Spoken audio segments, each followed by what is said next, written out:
So I think it's good we start with Surah Al-Fatiha. Bismillah ar-Rahman ar-Rahim, alhamdulillah rabbil alameen, ar-Rahman ar-Rahim, maliki yawm al-din, iyaka na'budu wa iyaka nasta'een, ihdina as-sirata al-mustaqim, sirata alladhina an'amta alayhim, ghayri al-maghdubi alayhim wa lad-dallin, sadaqa Allahu al-'aliyyul azim.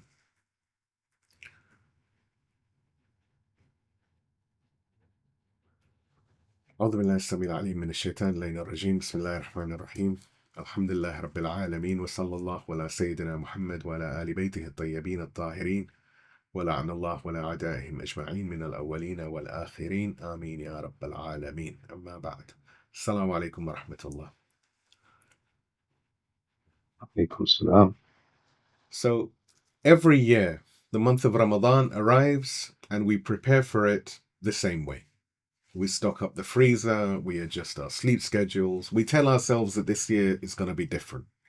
This year we will read more Quran, we will pray with more attention, we will waste less time, and so on. And then the month begins, and within days, the fast becomes what it always becomes, an exercise in endurance.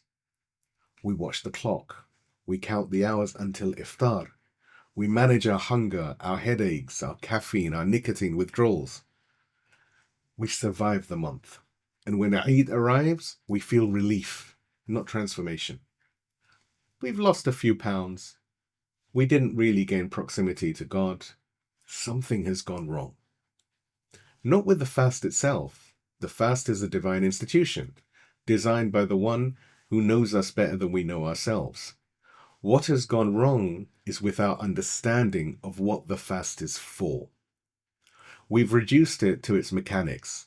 Don't eat, don't drink, don't do certain things between these two times.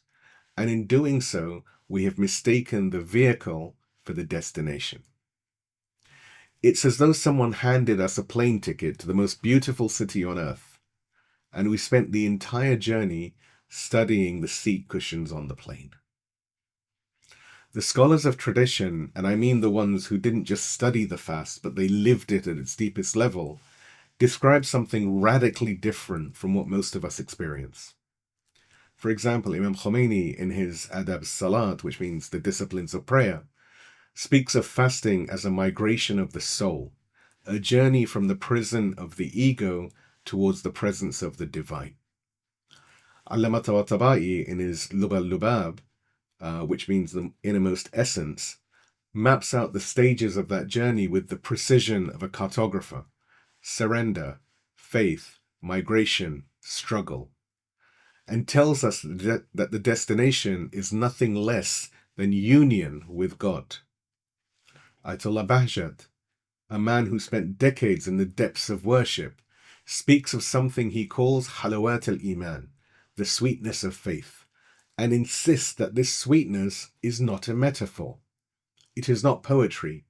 It is an experience as real as the hunger in your stomach and infinitely more satisfying. Ayatullah Jawadi-Amoli reads the famous hadith, which says, this is a hadith Qudsi, it's the word of Allah himself, which says, fasting is for me and I am its reward. The reference is in the write-up. Ayatollah Jawadi-Amoli reads that and pauses on those last words. I am its reward. Not paradise, not forgiveness, not blessing, but God himself. The reward of the fast is the arrival at the beloved. This is what the tradition is offering us. Not 30 days of discomfort in exchange for some divine credit. Not a spiritual transaction. A journey. A migration from the smallest, most suffocating place we know, ourselves, to the most vast, most generous, most luminous presence that there is. And the scholars tell us, every single one of them across centuries and continents, that the journey is not bitter. It is joyful, not in spite of the hunger, but through it. The hunger is the door. What lies on the other side is what they call joy. This is what this series is about. Over 5 sessions, we're going to walk that road together, God willing. Not as academics, examining it from a distance, but rather as travelers setting out upon it. Tonight, in this first session, We begin with the most fundamental question. What does it mean to leave? What is the house of the self that the Quran speaks of? And what does it look like to walk out of it? We will call this session the Great Migration, because fasting, properly understood, is not an act of staying still. It is an act of movement. It is a hijrah. In the second session, we will clean the mirror of the heart, the mirror that a year's worth of sin and distraction has covered in dirt. We will call it the purification of the mirror. In the third, we arrive at the banquet, because God has not invited us to the month of Ramadan to starve us, but to feed us with light and recognition. We will call it the Feast of Light. In the fourth, we confront the ego's counterattack, the irritability, the self-pity, the whisper that says, "You've done enough." We will call it sacrifice and self-building. And in the fifth and final session, we arrive, God willing, at the destination the entire month has been pointing toward. Liqa Allah, the meeting with God. Not after death, but now in this life, on the nights of Qadr, on the nights of destiny. And we will ask, how do we keep the door open after the month closes? 5 sessions, 1 journey, from the house of the self to the presence of the divine. And the first step is tonight. But before we take that step, I want to be honest with you about something. This series is not going to tell you that the road is easy. The scholars that we're drawing from, Imam Khomeini, Allamah Tabatabai, Ayatullah Bahjat, Ayatullah Jawadi-Amoli, Mirza Jawad Maliki Tabrizi, Shaykh Panahian, Ayatullah Mirza Yazdi, and so on, they are unflinching in their honesty about how difficult the inner journey is. The contemporary scholar, who we all know, Shaykh Ali Reza Panahian, describes it in stages. First comes bitterness, the raw difficulty of saying no to the ego. Then comes neutral effort, going through the motions without feeling much at all. Then comes sweetness, the moment when obedience itself becomes a pleasure. And then finally, intimacy, the quiet, unshakable nearness to God that the saints describe. Most of us, if we are honest, live our months of Ramadan in the first 2 stages. We endure the bitterness and we settle into the neutral. And then the month ends before we ever taste the sweetness. The invitation of this series is to push further, not through willpower. The ego is stronger than your willpower, but through understanding. If you know where the road leads, you can bear the bitterness of the first few miles. If you know that sweetness is real, not theoretical, not reserved for saints, but available to anyone who genuinely walks, then perhaps this month of Ramadan will keep you walking past the point where you usually stop. This is what I'm asking of you tonight and over the coming weeks. Not perfection, not sainthood, just one more step than last year. One more step past the comfortable. One more step out of the house of the self. Let us begin. Please give me a salawat and we move forward. Allahumma salli ala Muhammad wa ali Muhammad wa ajil farajahum. We all know what it feels like to be stuck. Not stuck in traffic, not stuck in a queue, but stuck in yourself. Stuck in a pattern you didn't consciously choose, but somehow can't stop repeating. You know the feeling. It's the argument you've had with your spouse where you hear yourself saying the same thing as you said last time, in the same tone, with the same result. And some part of you is watching from above thinking, why am I doing this again? It's the phone you pick up without thinking, the scroll that was supposed to last 2 minutes, but ended up lasting 40. The hollow feeling afterwards that you can't quite name. It's the anger that flares over nothing. Someone cuts you off in traffic. Someone says something careless and the reaction is instant, disproportionate, and entirely predictable. You have been reacting this way for years. you will react this way tomorrow. It is, if we're being honest, the quiet horror of realizing that most of what you do in a day is not chosen. It is automated. You are not really driving the car. The car is driving itself, and you are sitting in the back seat watching the scenery repeat. The Quran has a name for this. It calls it a house.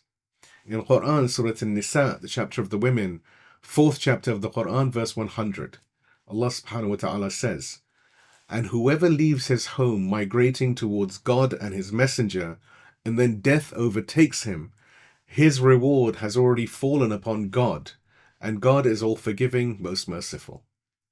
Specifically, it speaks of leaving your house.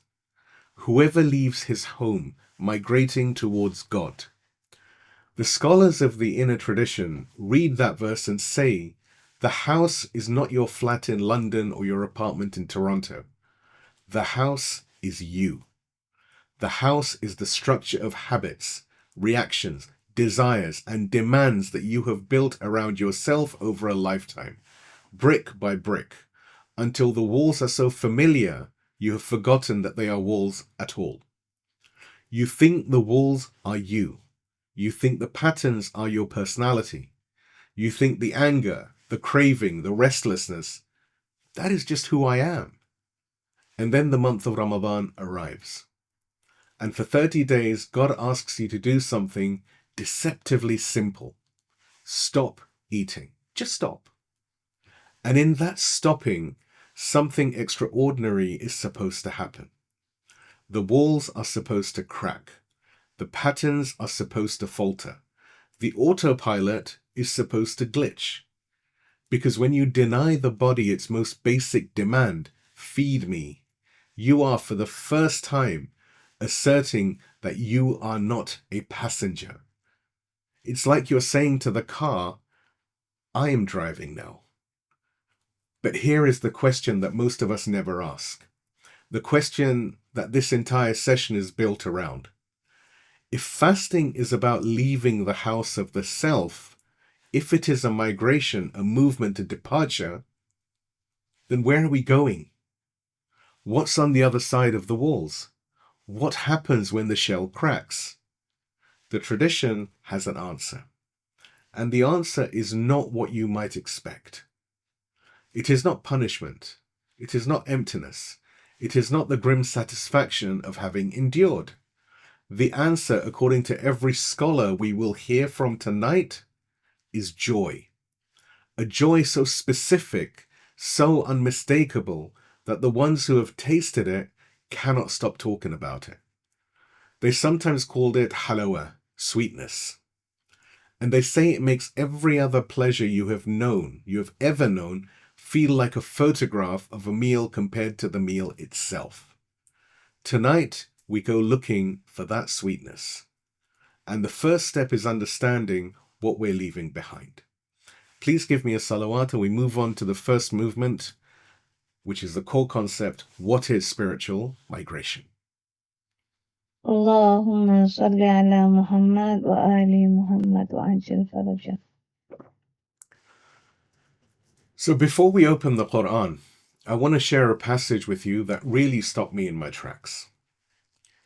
It comes from the very first page of one of the most remarkable books in our tradition, a book called Al-Muraqabat, The Acts of Watchfulness, written by the great scholar and mystic Mirza Jawad Maliki Tabrizi.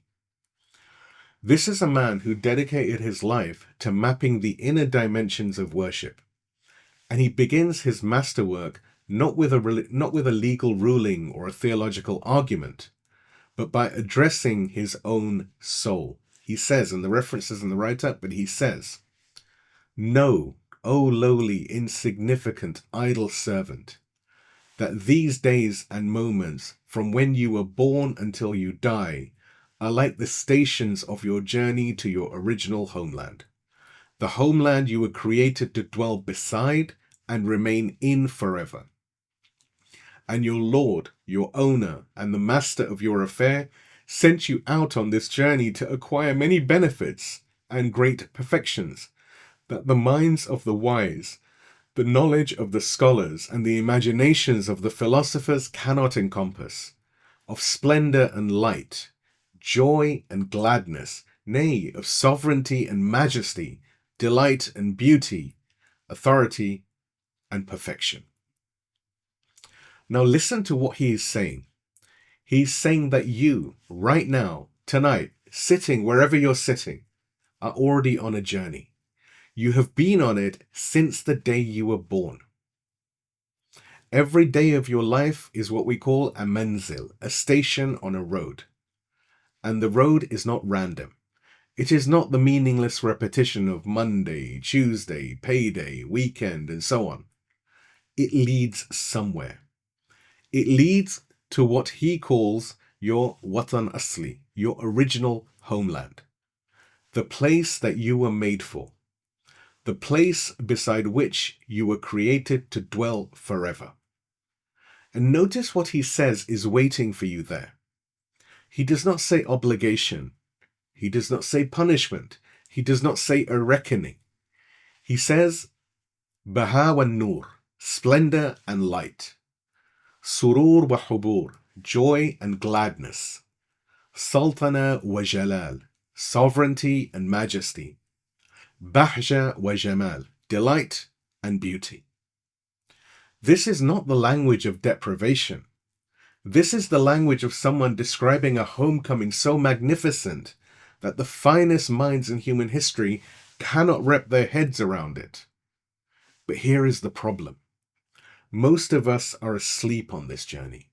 We are passengers on a train, staring at our phones, not knowing where we are headed, and not particularly caring to find out. The days pass, one station after another, and we barely glance out of the window.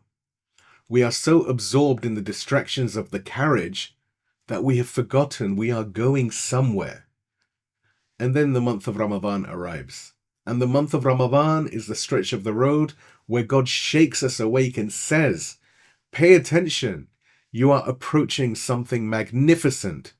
Do not sleep through this part. Now, if life is a journey and the month of Ramadan is its most critical stretch, then the Quran gives us the language for what we must do at this point on the road. We've already heard the verse I quoted earlier from Quran, Surah al-Nisa, the chapter of the women, 4th chapter of the Quran, verse 100, where Allah subhanahu wa ta'ala says, and whoever leaves his home migrating towards God and his messenger, and then death overtakes him, his reward has already fallen upon God, and God is all-forgiving, most merciful. A verse in which God speaks of those who leave their homes migrating towards him. Now, on the surface, this verse was revealed about the physical migration, the companions who left Mecca for Medina, who abandoned their homes, their wealth, their families for the sake of God.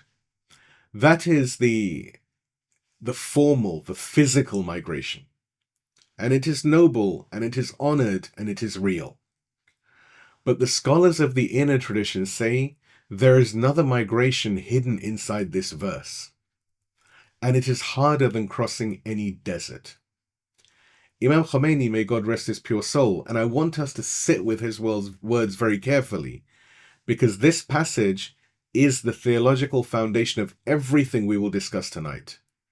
Imam Khomeini writes the following in his Adab al-Salat, the disciplines of prayer. He says, and the reference, of course, is in the write-up, he says, formal migration is the migration of the body from the physical house to the Kaaba, or the shrines of the saints. But spiritual migration, what we call al-Hijrah al-Ma'nawiyya, is the exit from the house of the self and the abode of the world towards God and his messenger. As long as the wayfarer has any attachment to his own ego and turns towards his own I-ness, he is not a traveler. As long as a remnant of egoism remains in the wayfarer's vision and the walls of the city of the self are visible, he is judged as one who is stationary, not a traveler. Now read that last line again. He is judged as one who is stationary, not a traveler. The words are devastating, and the Arabic specifically is devastating in its precision. Hadir, not musafir. Present, not journeying. Stuck, not moving. You can fly to Mecca, perform every ritual with flawless precision, and if the walls of the ego are still standing, if the I is still firmly on its throne, you haven't moved an inch. You are hadir, you are stationary, you are present. You went nowhere. And this is the reframe that changes everything about how we understand the fast. Fasting is not primarily an act of stopping. It is an act of moving. It is a hijrah. A person who stops eating and drinking, but remains imprisoned inside their arrogance, their selfishness, their compulsive need for control and validation, that person has not fasted. Not really. Certainly, they have performed the form of the fast, while remaining stationary in the house of the self. They are, in Imam Khomeini's unsparing language, hadir, present in the ego, but unfortunately absent from the journey. But a person who stops eating and, in that stopping, feels something loosen, feels the grip of a habit weaken, feels the wall of a pattern thin, feels even for a moment that they are not their anger, not their craving, not their need to be right. That person has taken a step, a single step out of the house. And that single step, the tradition tells us, is worth more than 1,000 rituals performed inside the walls. So now, if the house of the self is the prison, what exactly is the lock on the door? What is it that keeps us inside? Imam Khomeini answers this in a phrase so concise it could fit on a ring, and so vast it could fill an entire library. Imam Khomeini says, and the reference, of course, in the write-up, the mother of all idols is the idol of yourself. And he continues, the veil of seeing the self and worshipping it is the thickest and darkest of all veils. Piercing this veil is harder than piercing all other veils, and yet it is the prerequisite for all of them. Nay, piercing this veil is the key to the keys of the unseen and the seen, and the door to the doors of ascent towards the perfection of spirituality. And the exit from this dwelling is the first condition for wayfaring towards God. We think of idols as things made of stone.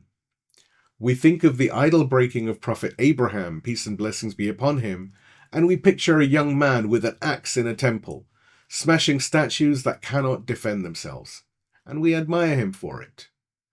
But what was the first idol that Prophet Abraham had to confront? Before the temple, before the axe, he had to confront his attachment to his father's approval, his community's acceptance, his own comfort and safety. The external idols were of stone. The internal idol, what we call al-Asnam, the mother of all idols, was his own nafs, his own soul, his own ego.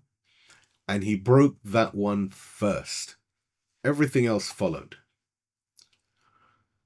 The month of Ramadan is the axe of Prophet Ibrahim. But the idol it targets is not in a temple in ancient Babylon. It is in your chest. It is the I that demands constant feeding.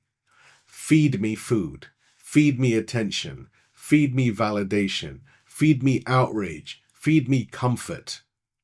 The I that says ana, I, with every breath. Fasting takes that I and for the first time says, no. Not today. Today, you do not get what you want. Today, I am walking out of your temple. And there is a second prophetic parallel that deepens this further. If the ego is an idol, and that is Prophet Ibrahim or Abraham's mission, it is also a pharaoh. And that is Prophet Moses' mission. Ayatullah Jawadi-Amoli, in his Hikmat al-Ibadat, the wisdom of worship, makes this connection explicit. Ayatullah Jawadi says, Man has an enemy named the self, the Nafs, that is always within him. This commanding self is the inner Pharaoh. Pharaoh's deed was to proclaim, "I am your Lord the Most High." The commanding self makes this very same claim. In the blessed month of Ramadan, a human being must shackle this Pharaoh. And the reference is in the write-up. But listen to what he's saying. The Pharaoh is not only a figure in history, he lives inside you. And his declaration, the most infamous declaration in the Quran from Surah Naziat, the chapter of the ones who tear out violently, 79th chapter of the Quran, verse 24, where he says, "Ana rabbukum al-a'la, I am your Lord the Most High," is not only the cry of a dead tyrant in Egypt, in ancient Egypt. It is the cry of the Nafs al-Ammara, the commanding self, every single moment of your life. It says it through the craving that will not wait, the opinion that must be expressed, the comfort that cannot be sacrificed, and the grudge that refuses to be released. I am your highest priority. Feed me, obey me, serve me first. Every time we reach for the distraction, the snack, the phone, the sharp word, we are bowing to the Pharaoh within. And notice Ayatullah Jawadi-Amoli's choice of language. He does not say that the month of Ramadan kills the Pharaoh. It says it shackles him, or actually we should shackle him. Beband bekashit. The Pharaoh is not destroyed in 1 month. He is restrained. He is put in chains. And those chains are forged from hunger, from thirst, from the daily repeated act of saying no to the most basic demand of the self. The month of Ramadan is the staff of Moses, cast down to swallow the serpents of the ego's sorcery. The fast is our la ilah, there is no God, said not to statues of stone, but to the tyrant that rules us from the inside. And the illa Allah, except the God, is the direction of our migration. And he still takes it further. In the same work, Hikmat Ibadat, the wisdom of worship, Ayatullah Jawadi, speaking of the inner reality of fasting, writes, "If a person does not attain the meeting with God during the blessed month of Ramadan, which is the month of God, they have not reached the interior of fasting. Rather, they have observed a fast only at the level of nature. There is no barrier between us and our God that prevents us from being near to him. Rather, between us and God, we ourselves are the veil. All our veils are our own self-regard." And the reference is in the write-up. There is no barrier between us and God. No wall, no locked gate, no cosmic distance. The only thing standing between you and divine presence is you. Your self-regard, your self-absorption, your insistence on being the center of your own universe. That is the veil. And a fast that does not thin the veil, a fast lived only at the level of nature, as Ayatollah Jawadi puts it, a fast that is merely physical endurance, has missed its own purpose entirely. So we have the image, we have the house, the idol, the Pharaoh. We have the axe of Abraham and the staff of Moses. But a traveler needs more than a reason to leave. A traveler needs a map. And Allamah Tabatabai, in his extraordinary al-Lubab, the innermost essence, gives us one. He outlines 4 stages of the spiritual journey that map with remarkable precision onto the experience of the month of Ramadan. The first stage, which is known as Islam al-Akbar, the Great Surrender. This is the niyyah, the intention. The moment you decide to fast, not the mechanical declaration before Fajr, but the real interior decision, I am going to embark. I am going to leave the house. This is where every journey begins, not with the first step, but with the decision to take it. The second stage is known as Iman Akbar or Iman al-Akbar, the greater faith. This is the deepening of intention with understanding. Not just fasting because it's obligatory, because it's wajib, but understanding why. Knowing what you are walking toward, not just what you are walking away from. This is the stage where knowledge becomes fuel. The third stage, known as Hijrah al-Kubra, the greater migration. This is the journey itself. The sustained, day after day, hunger after hunger discipline of actually moving. This is the hardest stage, because it is one thing to decide to leave and another to keep walking when the road is long and your feet are blistered and the house behind you is calling you back with every comfort that you abandoned. And the fourth stage is Jihad al-Akbar, the greater struggle. This is the ego's counterattack, because the Nafs does not let you leave quietly. It fights back with irritability, with self-pity, with the whispers that says, "You've done enough, you can coast now. God does not expect this much of you." This is the struggle that the Prophet, peace and blessings be upon him and his family and righteous companions, called the greater jihad, Jihad al-Akbar, greater than any battle fought with swords, because the enemy is inside the walls and he knows every weakness. Tonight, we're at stage 1. We are making the decision to embark. Over these 5 sessions and 30 nights, God willing, we will move through all 4 stages: surrender, faith, migration, and struggle. The question is not whether the road is long. It is whether we are willing to start walking. And here is what I want to leave you with before we move deeper. The idol of the self is not an abstract theological concept. It is not something that exists only in the pages of works by Imam Khomeini or Allamah Tabatabai or Ayatullah Jawadi-Amoli and so on. It is the voice you heard this morning, the one that said, "I deserve this." It is the reaction you had this afternoon, the one that says, "I am right and they are wrong." It is the demand you will feel tomorrow at noon, the one that says, "Feed me now, I cannot wait." The idol has your voice. The Pharaoh wears your face. And fasting, real fasting, not the mere skipping of meals, is the first crack in that idol, the first defiance of that Pharaoh. It is the simple, radical, world-shaking act of saying no to the most basic demand of the self: feed me. And in that no, a door opens, a road appears, and the migration, the real migration, the one that matters, begins.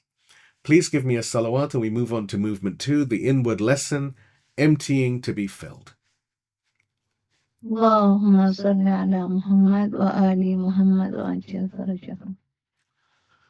So we have established what we are leaving: the house of the self, the idol within, the Pharaoh that rules from the inside. And we have a map, 4 stages from surrender to struggle. But there is a question hanging in the air that we have not yet answered. And it is a question that will determine whether anyone in this room actually walks the road or merely admires it from a distance. And that question is, why? Why should I leave the house of the self?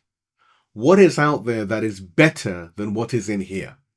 Because let's be honest, the house of the self is comfortable.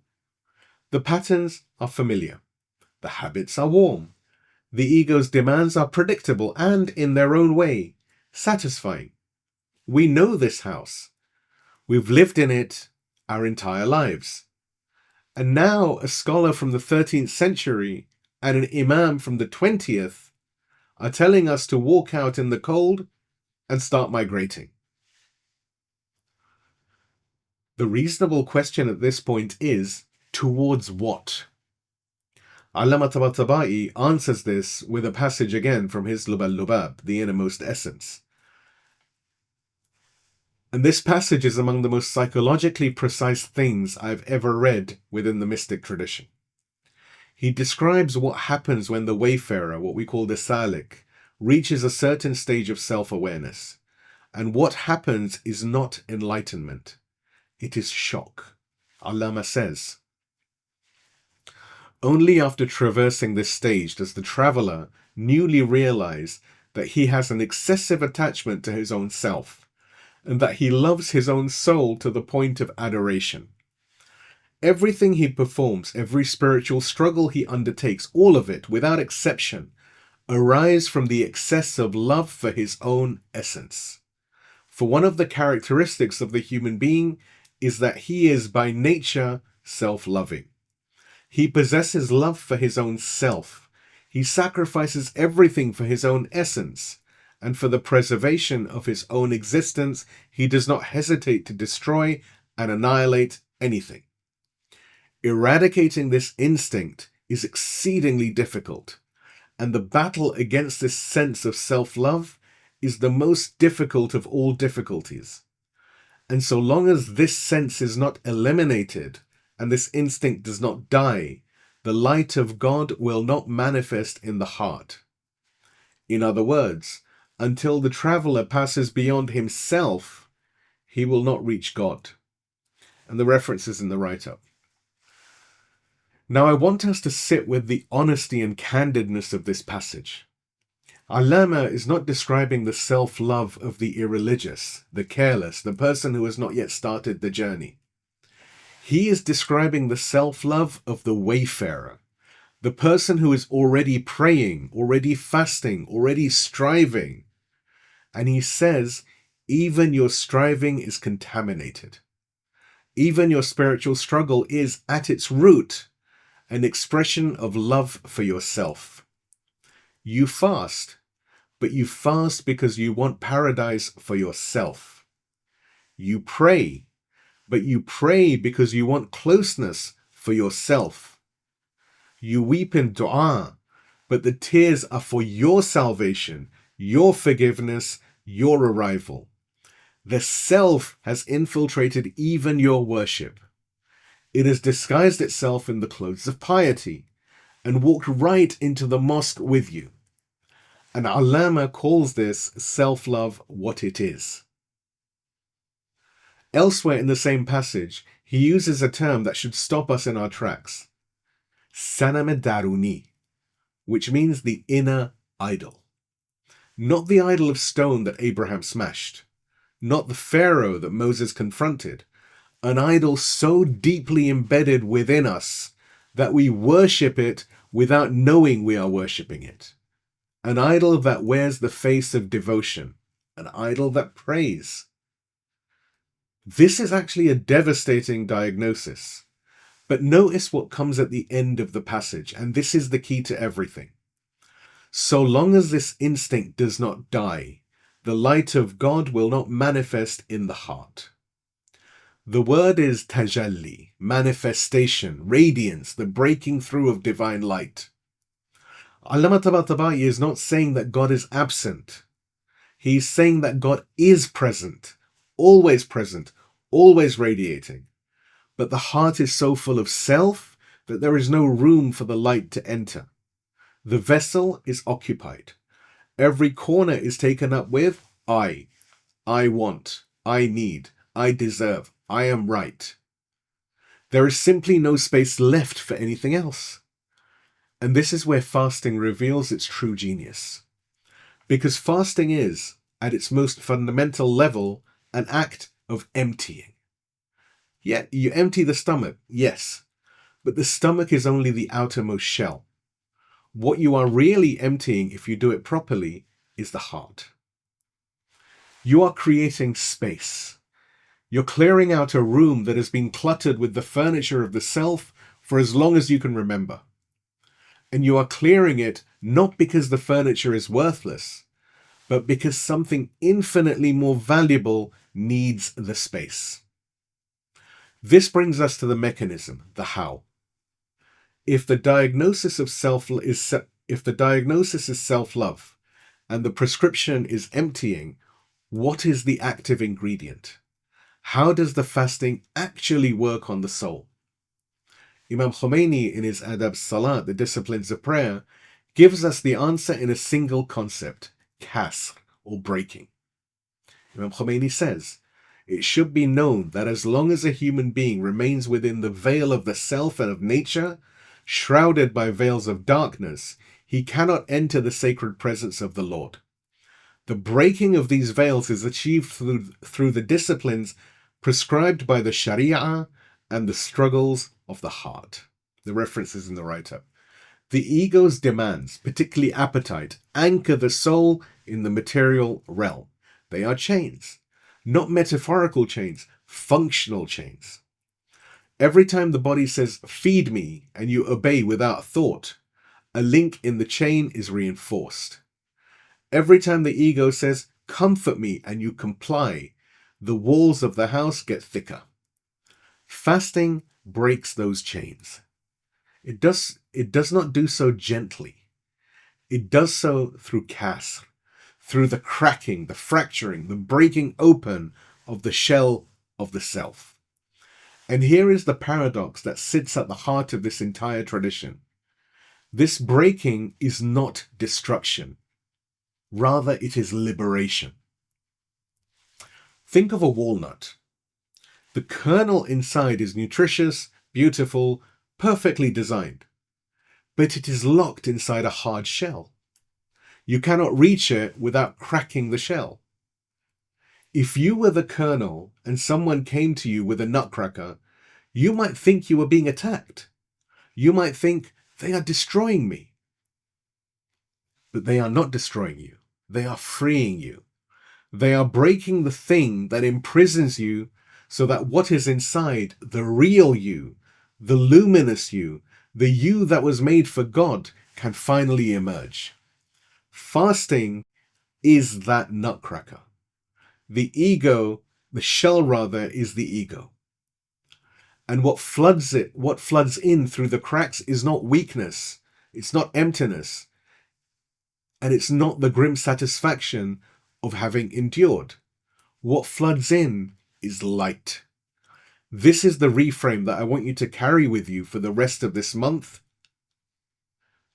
We spend the month of Ramadan thinking about what we are giving up.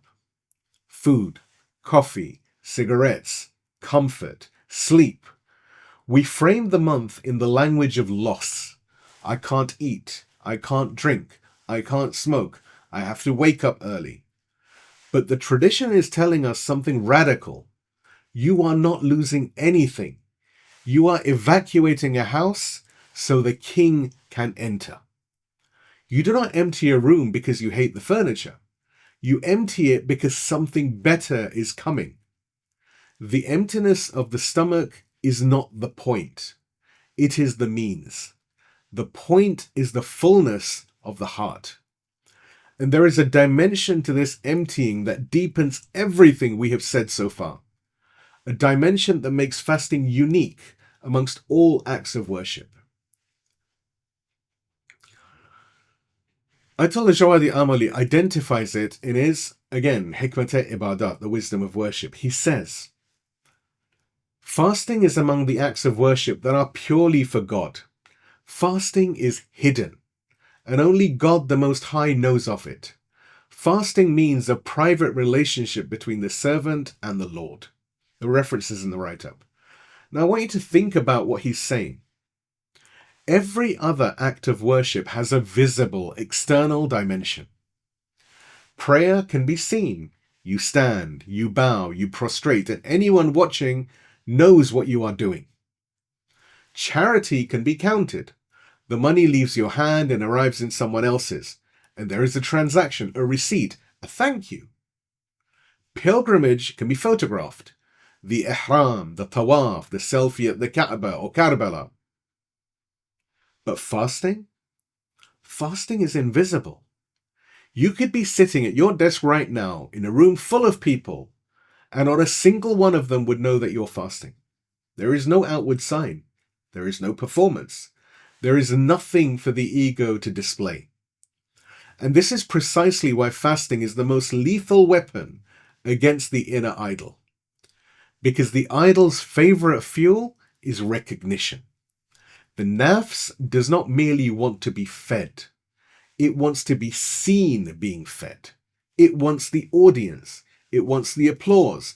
It wants someone to say, MashaAllah, you are fasting. How pious. But fasting by its nature denies the nafs this fuel. The ego cannot parade a fast. It cannot collect compliments for an act that no one can see. In the silence of the fast, the ego is starved of something far more essential to it than food. It is starved of attention. This is why the Hadith Qudsi that I mentioned right in the beginning says what it says. And I want us to hear it now with new ears after everything that we've discussed. Allah subhanahu wa ta'ala says, fasting is for me and I am its reward. And the references are in the write-up, and this is a hadith accepted across both the Shia and the Sunnah. Every other act of worship, God rewards through something. Through paradise, through forgiveness, through blessing, through answered prayers. But fasting? Because it is hidden, because it is secret, because the ego gets nothing from it. Fasting, God claims for himself. He says, Li, for me. Not for your reputation, not for your spiritual resume, not for the social credit of being seen to be pious, but for him, for me, for Allah. And then the second half, which Ayatullah Jawadi-Amoli reads with a precision that changes everything. Now the standard reading is, وَأَنَا أَجْزِي بِهِ, meaning, and I reward for it. God gives you a reward. Fine. But the alternative reading, the one that Ayatullah Jawadi and others from the mystics from the Arafah say, is وَأَنَا أُجْزَى بِهِ, and I am of its reward. Not paradise, not forgiveness, not blessing, but God himself. The reward of the fast is not something God gives you. It is God. The one who asked you to empty the vessel is the one who fills it. The one who asked you to leave the house is the one waiting outside. This is the joy that names our series. The joy of fasting is not the iftar table. It is the arrival at a station where the reward is the beloved himself. But now, and this is where I need to be honest with you, because honesty is owed. If all of this is true, if the sweetness is real, and God himself is the reward, then why don't we feel it? Why don't we feel it? Why do most of us go through the entire month of Ramadan feeling hungry, tired, and irritable, and not feeling this radiant, luminous joy that the scholars describe? Is it that the sweetness is reserved only for these senior scholars, these saints, the Ahlul Bayt? Is it merely theoretical, beautiful in the books, but absent from our lives? Ayatullah Bahjat, may God rest his pure soul, and this is a man who spent decades in worship so intense that his students described his prayer as breathing, not ritual, gives us the diagnosis. And it is as simple as it is devastating. Ayatullah Bahjat says, we are spiritually sick. Otherwise, we would derive immense pleasure from reciting the Quran and intimate supplication. If a person's constitution is healthy, they enjoy delicious food. But if they are sick, even honey tastes bitter in their mouth. Experiencing pleasure in prayer and worship is conditional upon abstaining from sin. Sin corrupts the taste buds of the soul. The reference is in the write-up. So you see, the sweetness is there. It has always been there. The honey is on the table, but our spiritual taste buds are sick. The tongue of the soul is coated with a film of sin. Not necessarily the dramatic sins, the ones we recognize immediately, but the accumulated residue of 1,000 small surrenders to the ego, The backbiting we did not resist. The prayer we rushed through. The moment of someone's pain we scrolled past. The gratitude we forgot to feel. And so on. Each one a thin layer of grime on the tongue of the heart. And after years of accumulation, the honey tastes bitter. The Quran sounds like noise. Dua feels like talking to a wall. Not because the honey changed. Not because the Quran lost its power. Not because God stopped listening, but because we are sick. And listen to how perfectly this converges with what Imam Khomeini writes in his chapter on the presence of the heart, Hudhur Qalb, in al-Salat, Disciplines of the Prayer. He says, Imam Khomeini says, our poor hearts are deprived of the sweetness of the remembrance of God because our hearts are sick and ailing. Two masters, the same word, al-marad, sickness, the same diagnosis.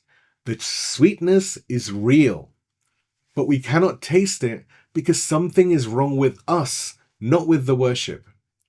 And Ayatullah Bahjat does not leave us in the despair of the diagnosis. He tells us what the sweetness actually is and what it feels like when the sickness lifts, when the taste buds heal and the tongue of the heart can finally do its work. Ayatollah Bahjat says, if the kings of the world knew what pleasures a human being experiences during worship, they would never have pursued these material concerns. The pleasure is incomparable to any material delight. The reference is in the write-up. If the kings of the world, the people who have access to every material pleasure, every luxury, every comfort that money and power can buy, if they knew what was available in a single prostration done with a present heart, they would abandon their thrones. This is not the exaggeration of a poet. This is the testimony of a man who tasted it. Ayatollah Bahjat is not theorizing. He is reporting. So the sweetness is real. The sickness is real. And the month of Ramadan is the cure. But, and I must be honest with you, the cure does not work instantly.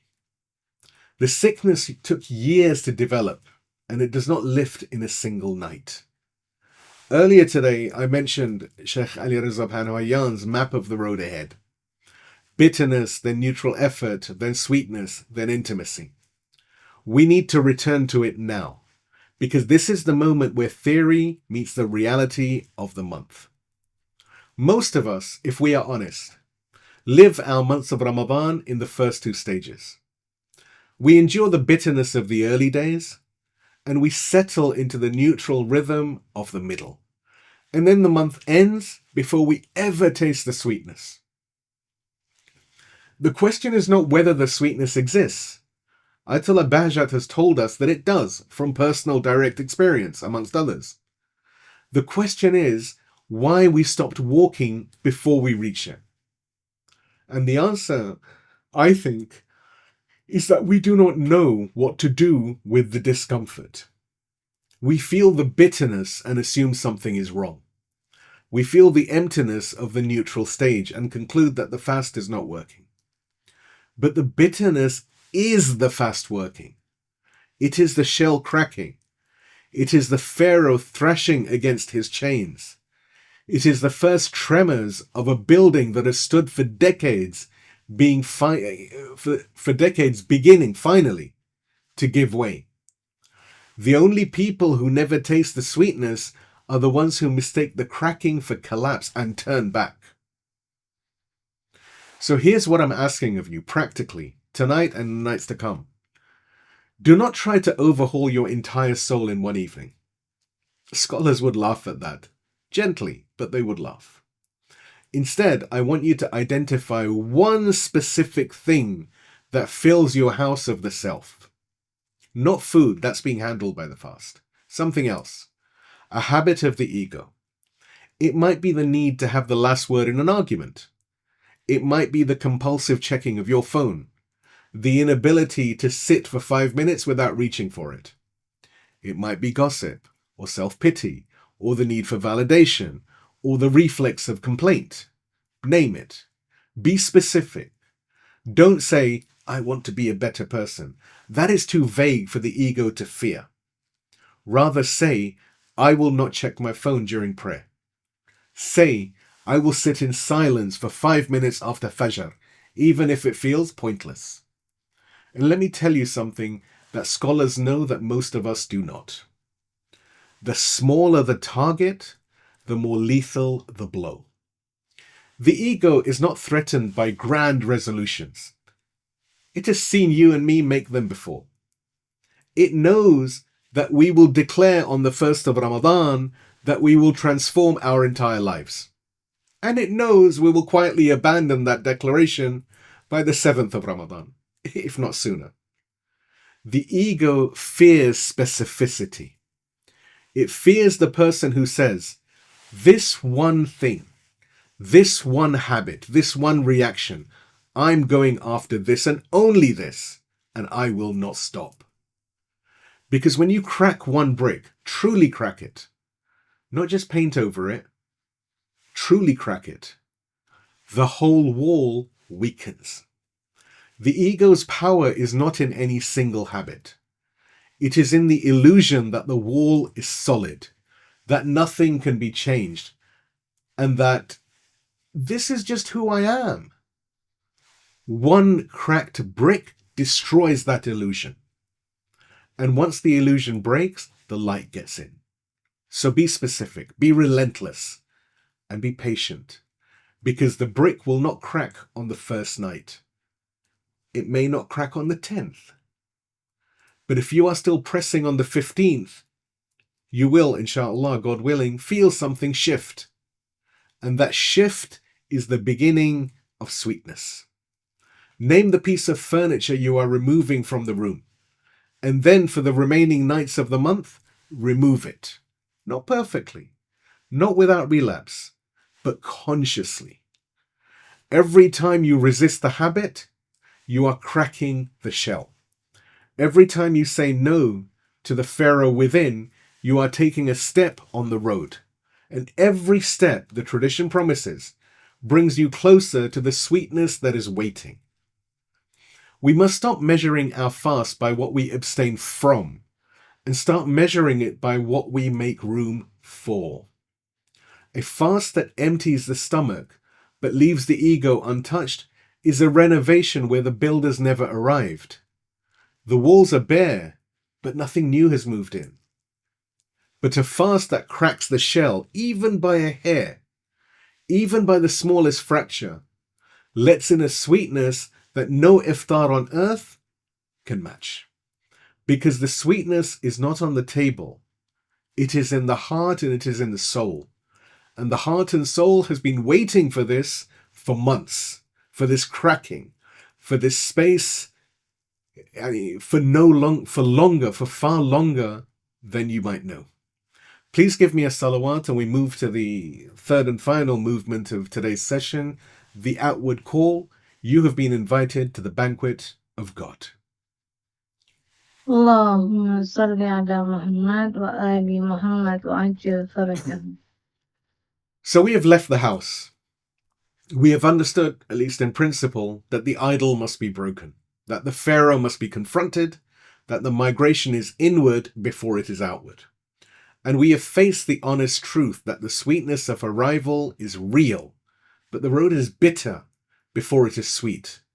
And that this bitterness is not punishment, rather it is medicine. But there is a dimension we have not yet touched, and it changes everything. Because fasting is not only a migration away from the self, it is a migration towards something, indeed towards someone. And that someone is not waiting at the end of the road with arms folded, checking whether you have suffered enough to be admitted. He is the one who invited you. He is the one who prepared the banquet. He is the one who sent the invitation before you ever thought to set out. This is the dimension that transforms fasting from an act of discipline into an act of love. Prophet Muhammad, peace and blessings be upon him and his family and his righteous companions, delivered a sermon on the last Friday of the month of Sha'ban, the month before Ramadan, in which he announced, the month we're in right now, in which he announced to his community what was coming. And the words he chose were not the language of obligation or burden. They were the language of hospitality. Prophet Muhammad said, and this is quoted by Mirza Jawad Tabrizi in al-Muraqabat, the reference is in the write-up. Prophet Muhammad said, "O people, the month of God has approached you with blessing, mercy, and forgiveness. A month which, in the sight of God, is the best of months. Its days the best of days, its nights the best of nights, its hours the best of hours. And you have been invited therein to the hospitality of God." Listen to that again. You have been invited to the hospitality of God. Not you have been commanded to fast. Not you have been obligated to abstain. You have been invited to a banquet, and the host is God. This reframing is not incidental. It is the key that unlocks the entire month. The great scholar and mystic Mirza Jawad Maliki Tabrizi, whose al-Muraqabat remains one of the most profound practical guides to spiritual wayfaring ever written, builds his entire chapter on the month of Ramadan around this single concept, Dhiyafat Allah, the hospitality of God.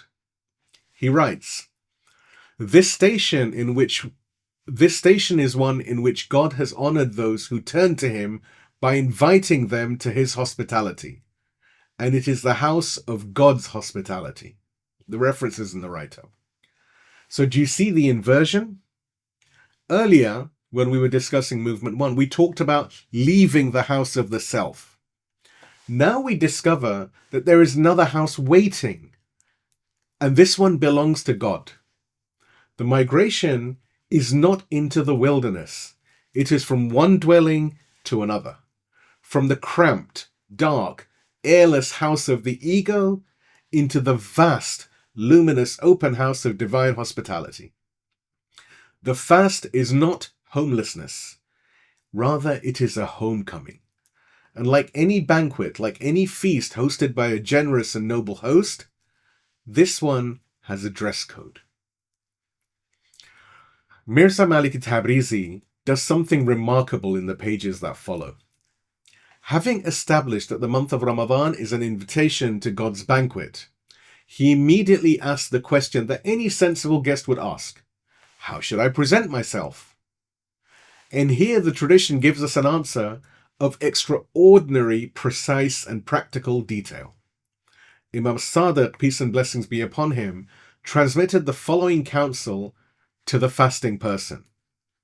And I want you to listen to this not as a list of prohibitions, but as a dress code for the most important dinner invitation that you will ever receive. Imam Sadiq says, and this is quoted in Al-Muraqabat of Mirza Jawad Maliki Tabrizi, references in the write-up. Imam Sadiq says, fasting is not merely from food and drink. When you fast, let your hearing fast, and your sight, and your tongue, and your skin, and even your hair. Guard your tongues from falsehood, lower your gazes, and do not quarrel, nor envy, nor backbite, nor dispute, nor lie, nor be intimate inappropriately, nor oppose one another in anger, nor insult, nor curse, nor slacken in devotion, nor oppress, nor call out in hostility, nor argue, and do not become heedless of the remembrance of God and prayer. This is not a list of things you cannot do.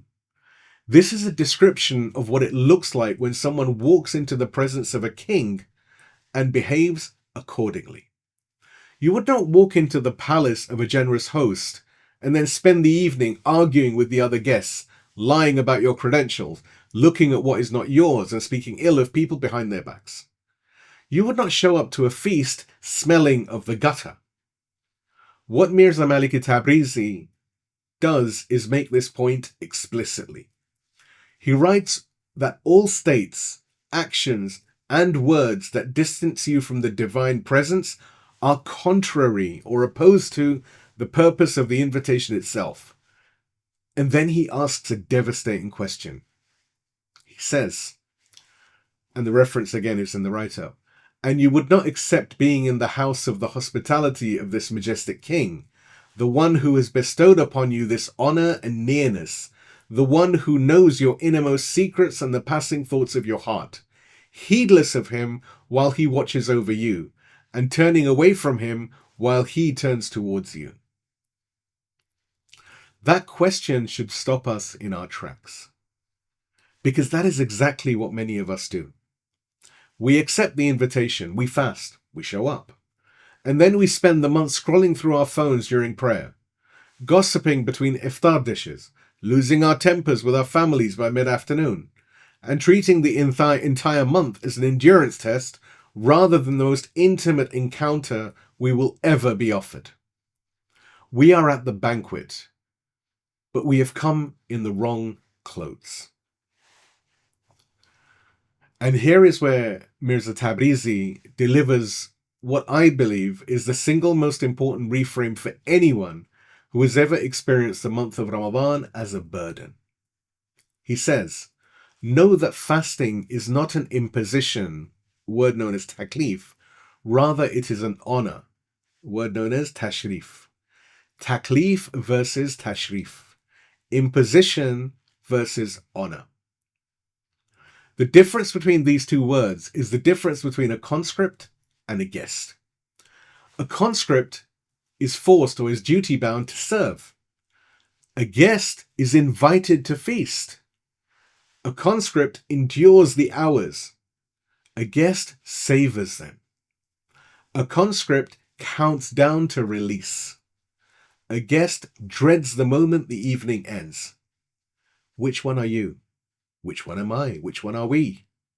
Because Mirza Maliki Tabrizi goes further. He says, once you understand that fasting is an honor and not a burden, you realize that the purpose of the fast is not to punish the body, but to elevate the soul. The hunger is not the point. It is the vehicle. And he reminds us that the tradition teaches this explicitly. He quotes a narration from Imam Sadiq. Fasting is not from food and drink alone. The tradition we quoted earlier. The body's fast is the door. But through that door, something far deeper is happening. Every organ, every sense, every faculty of the soul is being invited to participate in the migration. Your ears fast from gossip and slander. Your eyes fast from what degrades you. Your tongue fasts from cruelty and falsehood. And your heart fasts from attachment to everything that is not God. And this brings us to a teaching that the scholars have transmitted across centuries, the three ranks of the fast. Mirza Maliki Tabrizi presents them with characteristic clarity. He says, and the reference of course is in the write-up, he says, the ranks of fasting are three. The fast of the common people, what we call Sawm al-Awam, which consists of abstaining from food, drink, and marital relations, according to what the jurists have established of its obligations and prohibitions. The fast of the elect, what we call Sawm al-Khawas, which is that abstention together with the guarding of every limb from disobedience to God without exception. And you then have the fast of the elect, Sawm Khawas al-Khawas, which is the abandoning of everything that distracts from God, whether it is lawful or unlawful. The reference is in the write-up. Most of us, certainly myself, live at the first rank. There is no shame in that. Mirza Maliki Tabrizi is clear that the first rank is valid and accepted. But the invitation of the month of Ramadan is to climb, to move from the fast of the body to the fast of the limbs, to the fast of the heart. To arrive, even if only for a single moment in the entire month, even if only for a single prostration, at the third rank, where the distance between you and God is so thin that you can almost hear his breath. And now I must say something that cannot wait until a later session, because if I leave it unsaid, everything we have discussed tonight becomes an abstraction, and abstractions are the luxury of the comfortable. We are talking about migration tonight, spiritual migration, the elegant interior movement from the house of the self to the house of God. We sit in warm rooms and discuss the metaphor of Hijrah while reading scholars who wrote in libraries and study circles. But there are people on this earth right now at this very moment for whom migration is not a metaphor. In Gaza, families are migrating from one destroyed neighborhood to another, carrying their children and whatever they could grab before the walls fell down, before the bombs fell. In Sudan, people are fleeing on foot from a war that has already killed tens of thousands. Across the Mediterranean, in the Sahara, on the borders of a dozen countries, human beings are risking their lives at the most literal acts of leaving their house that there is, because the house is burning or bombed or no longer. And let us not make the mistake of believing that suffering only lives in war zones. There are people in London tonight who must choose between warmth and food in one of the wealthiest cities in human history. There are families in New York and Toronto who ration their medication because the price of staying alive exceeds what they earn. There are elderly people in Paris and Berlin who will spend the entire month without a single visitor, abandoned by systems that measure human worth in productivity. There are families in Jakarta and Kuala Lumpur who work from before dawn until after dark and still cannot outpace the rising cost of feeding their children, in nations rich with resources that somehow never reach the people who need them most. There are mothers in Nairobi and Dar es Salaam who walk for hours for clean water that should flow from taps, in lands whose minerals power the phones in our pockets. And there are young people in Lagos and Johannesburg with degrees and ambitions and no economy willing to receive them, told to be patient by the same systems that strip their nations bare. The oppressed are not only in the places we see on the news. They are on the next street. They're in the flat above yours. They may be in this room. And the Prophet, in the same sermon we quoted earlier tonight, has said, "Give charity to your poor and your destitute, and show mercy to your young, and maintain your ties of kinship, and show compassion to the orphans of others, so that compassion may be shown to your orphans." The reference is all in the write-up. Show compassion to the orphans of others, not the orphans of your community, your ethnicity, your nation, the orphans of others. Prophet Muhammad is telling us that the fast is not complete until the inward migration becomes an outward one, until the hand that stopped reaching for food starts reaching for someone else, until the heart that emptied itself of ego fills with something more dangerous and more beautiful than personal piety, solidarity. A fast that makes you kinder, more generous, more outraged at injustice, that fast has truly left the house of the self.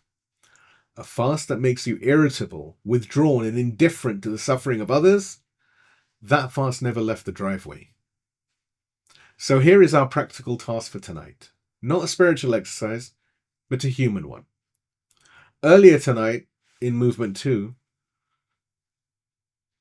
we asked to name one piece of furniture in the house of the self and remove it.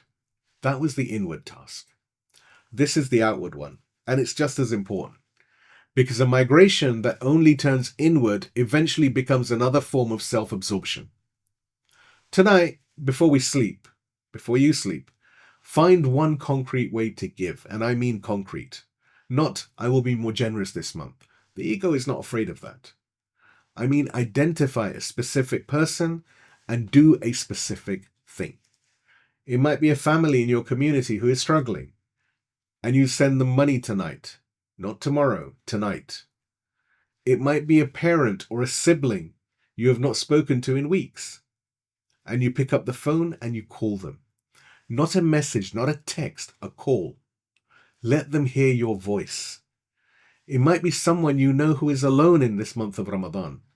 Perhaps a convert with no community, a student far from home, an elderly person whose children have stopped visiting.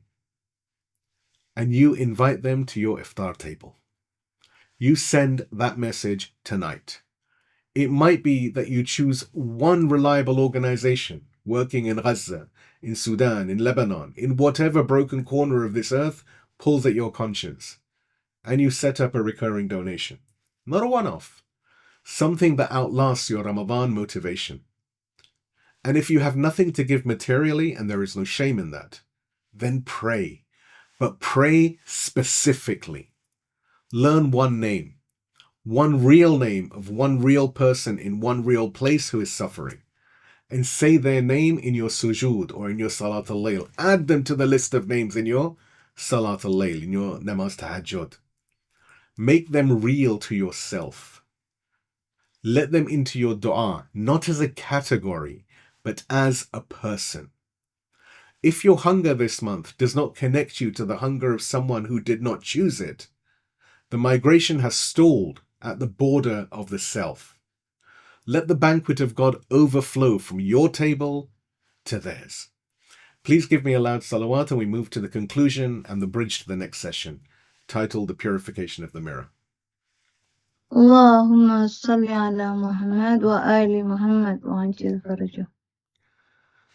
So tonight we talked about leaving, about breaking the idol of the self, about Allamah Tabatabai's 4 stages, about the sweetness that awaits and the bitterness that comes first, and about the extraordinary truth that this journey is not a march into exile, but a response to an invitation, that God himself has prepared a banquet and we are his guests. But a traveler who leaves home simply does not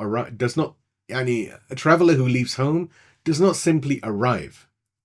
There is something between departure and arrival, and it is the thing that determines whether you reach the door fit to enter or arrive dusty, disheveled, and still carrying the baggage you were supposed to leave behind.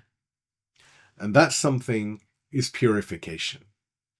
In the next session, God willing, we will ask, what must we cleanse so that when we arrive at God's door, we are presentable? The scholars call it the purification of the mirror, because the heart is a mirror, and if the mirror is covered in dust and rust and the residue of years of heedlessness, it does not matter how bright the light shining upon it is. The reflection will be distorted, dim, or absent altogether. Imam Khomeini, may God rest his pure soul, identifies 3 levels of purification. Allamah Tabatabai describes the inner rust that must be scraped away. And Mirza Maliki Tabrizi tells us that the dress code of the banquet is not just about what we refrain from, it's about what we must actively become. That is session 2 of this series, The Purification of the Mirror. How to clean the heart so it can receive the light. But for tonight, begin the migration. Take the first step. Name the idol. Feel the hunger and know, with the certainty of the Prophet's own words, that you have not been abandoned on this road, rather you have been invited. Please give me a salawat and we move to the last portion, which is a supplicant for the migrant heart. Allahumma salli ala Muhammad wa ali Muhammad wa ajil farajah. In the name of God, the all-compassionate, the all-merciful. O God, we come to you tonight as travelers who have only just discovered that they need to travel. We have been sitting in the house of the self for so long that we mistook its walls for the horizon. We thought the ceiling was the sky. We decorated our prison and called it home. And now, through the words of your prophet and the wisdom of those who walk this road before us, we hear your voice calling out to us, calling us to leave, calling us toward you. O Lord, we confess the idol is not outside us, it is us. It wears our face and it speaks with our voice. It has been with us so long we cannot always tell where it ends and we begin. We ask you, by the light of this blessed month that is approaching, to help us see the difference, to help us break what must be broken, to help us leave what must be left. O God, you declared, fasting is for me and I am its reward. We ask you to be our reward, not the gardens, though we long for them, not the safety from the fire, though we fear it, you. Let us fast for you, and let the reward be nearness to you. And let that nearness be the sweetness that the masters describe, the sweetness that makes kings envious and makes the whole world seem small. O Lord, our hearts are sick. We know this now. The honey is there, but we cannot taste it. The banquet is set, but we have come in the wrong clothes. We ask you, by your mercy that encompasses all things, to heal us. Not all at once, for we are not ready to receive them, but 1 degree at a time, 1 prayer at a time, 1 moment of presence at a time. Cure us slowly, Lord, for we have been sick for a long while. O God, we remember tonight those for whom migration is not a metaphor, those who left their homes not in search of you, but in flight from bombs and bullets and starvation, the mothers carrying children through rubble, the fathers who can no longer protect, the orphans of Gaza, of Sudan, of Syria, of Lebanon, of every broken place on this earth that you created beautiful and that we have defaced with our cruelty. O Lord, show compassion to the orphans of others. Your prophet taught us this, and we ask you, let our fast be for them too. Let the hunger we choose remind us of the hunger they did not choose. Let our voluntary thirst be a prayer for those who thirst because there is nothing left to drink. O Lord, you are the one who invited us. You prepared the banquet before we knew we were hungry. You lit the road before we knew we were lost. You called us guests when we deserve to be called fugitives. What generosity is this? What host prepares a feast for those who spent the year ignoring his existence? Only you. Only you. O God, we set out tonight. The road is long and our legs are weak, and the Pharaoh in our chest will not go quietly. But we have heard the invitation. We have heard the prophet say, you have been invited to the hospitality of God, and we respond. We accept. We leave the house. Receive us, O Lord. Receive us as we are, broken, confused, half asleep, still carrying baggage we should have dropped years ago. Receive us and do not turn us away. For if you turn us away, where else would we go? There is no other door. There is no other host. There is no one else. There is nothing else. O Lord of the worlds, we ask you, by Muhammad and the family of Muhammad, by the tears of Zainab and the blood of Hussein, by the patience of the awaited one, may our souls be his ransom, who watches from behind the veil of the unseen, hasten the arrival, the collective arrival, the day when the migration is complete, when justice replaces tyranny, when the oppressed are freed, when the whole earth becomes what the month of Ramadan tries to make of a single heart, a place where God is remembered and where no one is forgotten. Amen, O Lord, sustainer of the universes. Amen, O most merciful of the merciful. Wa akhiru da'wani alhamdulillahi rabbil alameen. Wassalamu alaikum wa rahmatullahi wa barakatuh.